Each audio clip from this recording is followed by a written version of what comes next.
5 മത്സരങ്ങളുള്ള പരമ്പരയിലെ നിർണായകമായ 3 മത്സരങ്ങൾക്കാണ് കേരളം സാക്ഷ്യം വഹിക്കുന്നത്. വൈകുന്നേരം പ്രത്യേക വിമാനത്തിലെത്തുന്ന ടീമുകൾക്ക് തിരുവനന്തപുരം ഹയാത്ത് റീജൻസിയിലാണ് താമസ സൗകര്യം ഏർപ്പെടുത്തിയിരിക്കുന്നത്.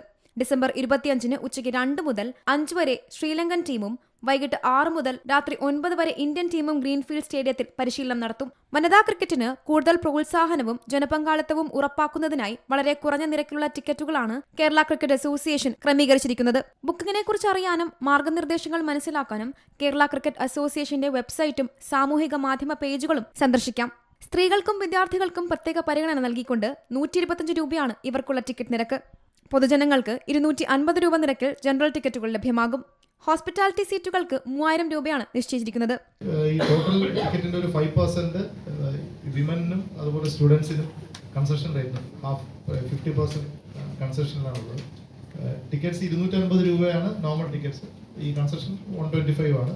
ഇതല്ലാണ്ട് ഒരു 25 ടിക്കറ്റ് ഹോസ്പിറ്റാലിറ്റി ടിക്കറ്റ്സ് 3000 രൂപയാണ് വെച്ചിട്ടുണ്ട്. ഇതാണ് ടിക്കറ്റ് റേറ്റ്സ്. പിന്നെ BCCIയുടെ ചീഫ് ക്യൂറേറ്റർ ഒരു 5 ദിവസം മുമ്പ് ഇവിടെ ഉണ്ട്, ട്രിവാൻഡ്രത്തുണ്ട്.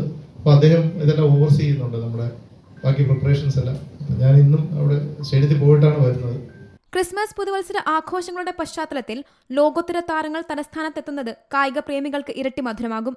ലോക ചാമ്പ്യന്മാരായ ഇന്ത്യൻ ടീമിന് സ്വന്തം മണ്ണിൽ മികച്ച പിന്തുണ നൽകാൻ വലിയൊരു ജനക്കൂട്ടം സ്റ്റേഡിയത്തിലേക്ക് എത്തുമെന്നാണ് കേരള ക്രിക്കറ്റ് അസോസിയേഷൻ പ്രതീക്ഷിക്കുന്നത്. വനിതാ ക്രിക്കറ്റിലെ കരുത്തരായ ഇന്ത്യയും ശ്രീലങ്കയും നേർക്കുനേർ വരുമ്പോൾ ഗ്രീൻഫീൽഡിൽ തീപാറും പോരാട്ടം തന്നെ പ്രതീക്ഷിക്കാം. സീ മലയാളം ന്യൂസ്, തിരുവനന്തപുരം. ഏറ്റവും പുതിയ വാർത്തകളും വിശേഷങ്ങളും വിരൽ തുമ്പിലറിയാൻ സീ മലയാളം ന്യൂസ് എല്ലാ ഡിജിറ്റൽ പ്ലാറ്റ്ഫോമുകളിലും ലഭ്യം.